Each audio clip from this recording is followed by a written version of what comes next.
નમસ્કાર દર્શક મિત્રો, હું શીતલ મહેતા ન્યૂઝ ઓફ કચ્છમાં આપનું સ્વાગત છે। જોઈએ આજના સમાચાર। ટોલ ચૂકવણીને સુવ્યવસ્થિત કરવા, વિવાદો ઘટાડવા અને છેતરપિંડી રોકવા માટે national payments corporation of India અને રોડ ટ્રાન્સપોર્ટ મંત્રાલયે ફાસ્ટેગ સંબંધિત નિયમોમાં કેટલાક મહત્વપૂર્ણ ફેરફારો કર્યા છે। આજથી એટલે કે સોમવારથી અમલમાં આવનારા નવા ફાસ્ટેગ નિયમો હેઠળ ઓછા બેલેન્સ, મોટા પેમેન્ટ્સ અથવા બ્લેક લિસ્ટેડ ટેગ ધરાવતા યુઝર્સ પાસેથી વધારાનો દંડ વસૂલવામાં આવશે। નવા નિયમો એવા યુઝર્સ અસર કરશે જેઓ ચૂકવણીમાં વિલંબ કરે છે અથવા જેમના ટેગ બ્લેક લિસ્ટેડ છે।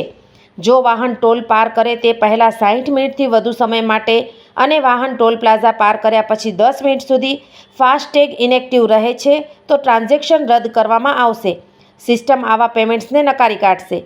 વધુમાં ટોલ ચૂકવણીને સુવ્યવસ્થિત કરવા અને વિવાદો ઘટાડવા માટે ચાર્જબેક પ્રક્રિયા અને કુલિંગ પીરિયડ તેમજ ટ્રાન્ઝેક્શન રિજેક્શન નિયમોમાં ફેરફારો કરવામાં આવ્યા છે।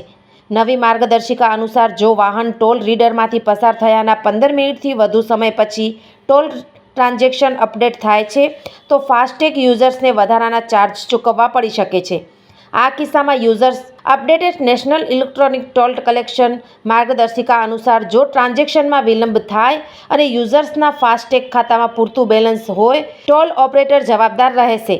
જો કે જો રકમ કાપવામાં આવે તો યુઝર્સ 15 દિવસ પછી ફરિયાદ નોંધાવી શકે છે। અગાઉ યુઝર્સ ટોલ બૂથ પર તેમના ફાસ્ટેગ રિચાર્જ કરી શકતા હતા અને પછી આગળ વધી શકતા હતા। ફાસ્ટેગ વાપરતા યુઝર્સ માટે મહત્ત્વના સમાચાર છે। National payments corporation of India દ્વારા ફાસ્ટેગ બેલેન્સ ચકાસણી માટે નવા નિયમો જાહેર કરવામાં આવ્યા છે જે સોમવાર 17 ફેબ્રુઆરી 2025થી અમલમાં આવશે। એનપીસીઆઈનો હેતુ ટોલ વ્યવહારોને વધુ સરળ, પારદર્શક અને છેતરપિંડી મુક્ત બનાવવાનો છે। આ નવા ફેરફારો વિશે વાહન માલિકોએ જાણવું જરૂરી છે જેથી તેઓ મુશ્કેલી અને દંડથી બચી શકે। સોફ Kutch power by Opal electronics, LG best shop, Vijaynagar road Bhuj, Rambagh road Adipur. Power by KC jewellers, latest fashion ડિઝાઇનના ઓર્નામેન્ટ્સનો વિશ્વાસપાત્ર શોરૂમ, હોસ્પિટલ રોડ ભુજ। દર્શક મિત્રો, આ હતા આજના સમાચાર। આવતીકાલે ફરી મળીશું, ત્યાં સુધી મને રજા આપશો। નમસ્કાર।